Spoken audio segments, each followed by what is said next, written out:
more people you interact with, the more perspectives you get to see, and you'll get a lot more exposure to different ways of speaking. But hey, you're here, you're graduating soon, and you had a good experience. Yes, definitely. I can definitely recommend. Hey guys and gals on Ask Japanese, it's me, Cathy Cat. This time we are gonna go to a language school here in Tokyo, Japan, and ask the students here what the hardest things are about living in Japan and studying Japanese here in Japan. Let's go and find out. Don't forget, hit the subscribe button for more on this topic, and let's go and ask the students that are actually studying here right now what the biggest tips they have for us and for you. Let's go!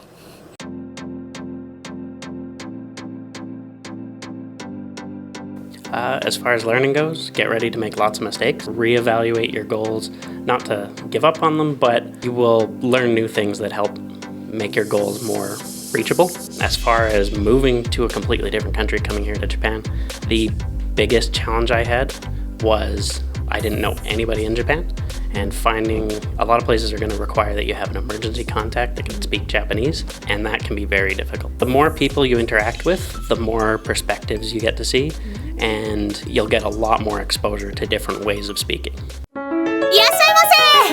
It's better to learn a new language at the actual place where the language is mostly spoken.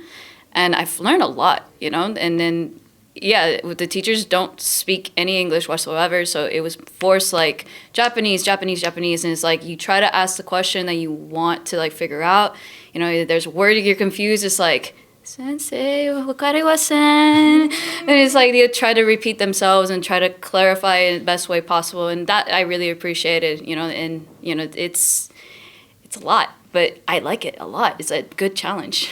For me, the first month was kind of interesting, knowing that I was going to be here a long time. So I'd have to look for like a place long term, stuff like that, look for utilities, various options like that, internet.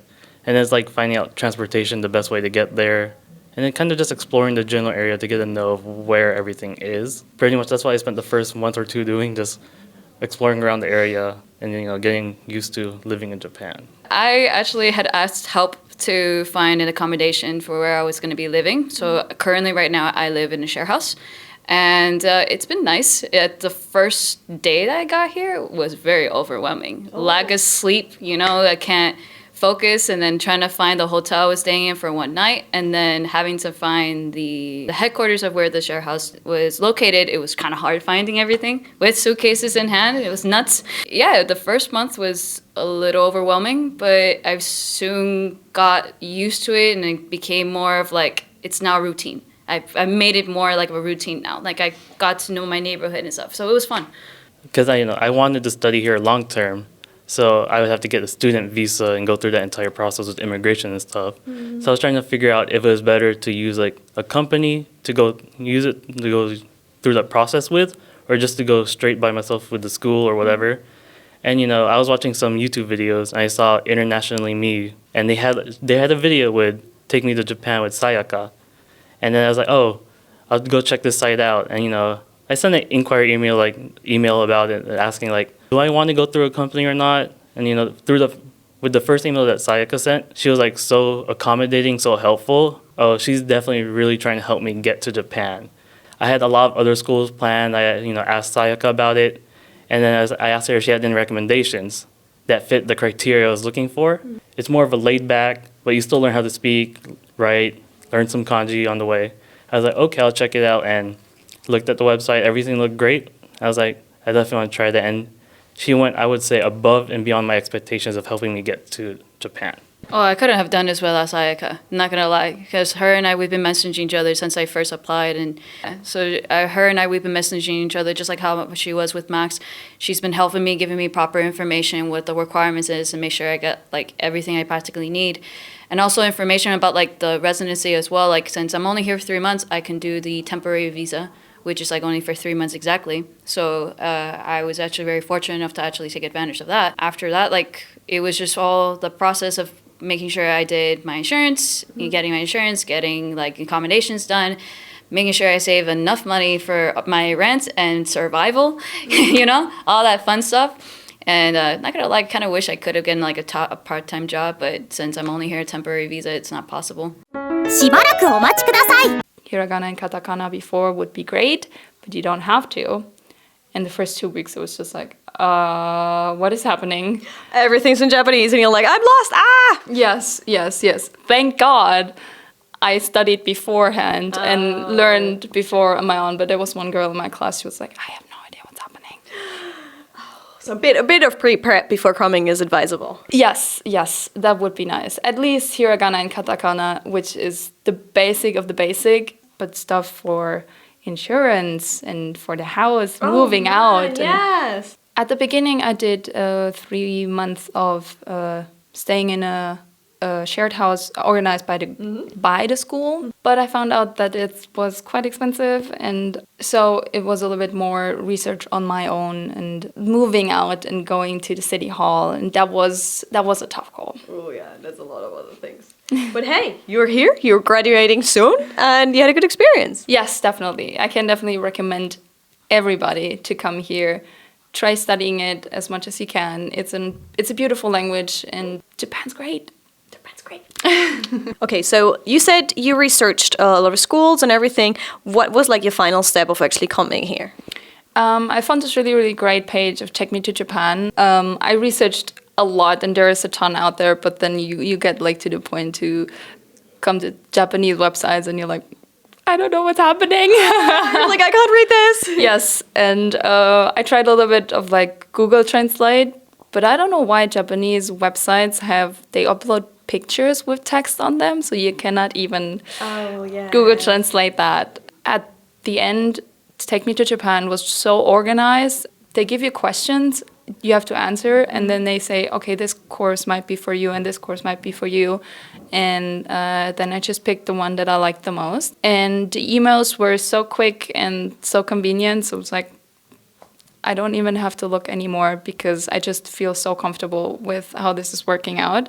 You have somebody to talk to who is actually talking in the language you understand, which was really, really important to me because I wanted somebody to understand what's happening. That I have the safety of like, okay, there's somebody who can actually tell me in the language I understand what's going on. Or like the common questions you asked her, what did she help you with?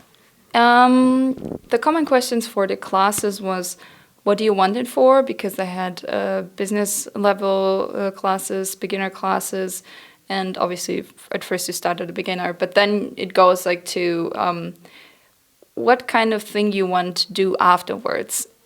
Yeah. So do you want to use it for university? Do you want to use it for getting a job? And then you have like these job preparing classes. Do you want to be in a bigger group? Do you want to be in a smaller group? Also really different from like the teacher is be more specific towards what you need if it's a smaller group. And if it's like a big group, we're like 25 people in a class. So obviously you don't get as much practice or as much like individual practice that you need. But I like it. It's nice. Finally get to the point where the people who don't really want to learn Japanese are not in your class anymore. Oh. So once they are like in different levels. Yeah. So you've been shifting levels during these 6 months. Yeah, I went from the beginner class to the beginner 2. End of beginner 1, you have like this big test, or these tests, which is like reading, listening, speaking, and that was really difficult. Especially listening. I didn't expect that. Because when we were practicing it 2 times, 3 times, so we're repeating it, and then you write the question and then the answer, and then they check it if it was correct or not and give you feedback. But it never really said that in the big listening, it's only going to be once. Oh. So when you did not understand something... But you passed. Yes, I passed. Yes.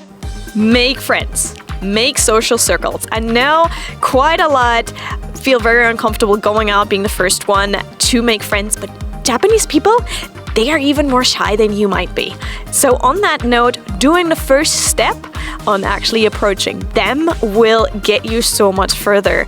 So if you have problems making friends, maybe even in your current country where you are, look if there is a Japanese society, look if there is some kind of Japanese, like for example, Japanese chess or something, where you can meet people who share your passion, and then you can engage with them in that language. So, as an example, what I did when I was studying in the UK, I launched an unofficial Japanese Culture Society at my university. We didn't have one, and there weren't enough official paperwork to actually launch a society. But what I did instead is I contacted the Japanese students that we had at my university.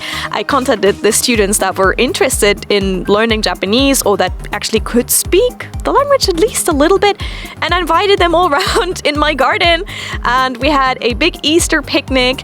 And what I wanted to share is also like the differences of our culture. So what I did is me and another girl, we started collecting all chocolate Easter eggs, and we told everyone to wait, and we hid them in the garden, and we showed them like this is like Easter for kids, where you can find Easter eggs, and we all spoke Japanese through this, and it made us better friends. It made us all speak the language, and in the end, I'm here now speaking the language to you guys. So work on making social circles, be consistent, and try to work through the struggle. So this is one of the tips I can give you guys to start learning Japanese now, no matter where you are in the world right now. Find those people, link up with them, and speak it, and have fun. Yes.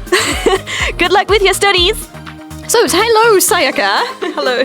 I understand you run a webpage? Take Me to Japan is a website where I give free personalized advice to people all over the world and help them apply to the language school that suits them best. And there's schools all across Japan. Like this was just one example in Tokyo. But there's schools in the countryside, in the city, whatever suits you best. I help you choose. So you can tailor it to my needs. If I say I want to go on the countryside, you look for something like that? Yes, there are schools like that. Right, okay, well, it's free and it connects people. I wish I'd had you there when I was looking for language schools. I gave up in the end. I was looking for language schools and there was such a list, and in the end I gave up. Never went to language school. So if you really want to come and study here, go to a language school, Sayaka will help you. So we'll put the link down below in case you're curious. Find out. Message Sayaka. Maybe not 100 emails, but she'll still help you out. Okay, 100 is fine. Keep messaging her. And yeah, I'll catch you soon for another video. Bye.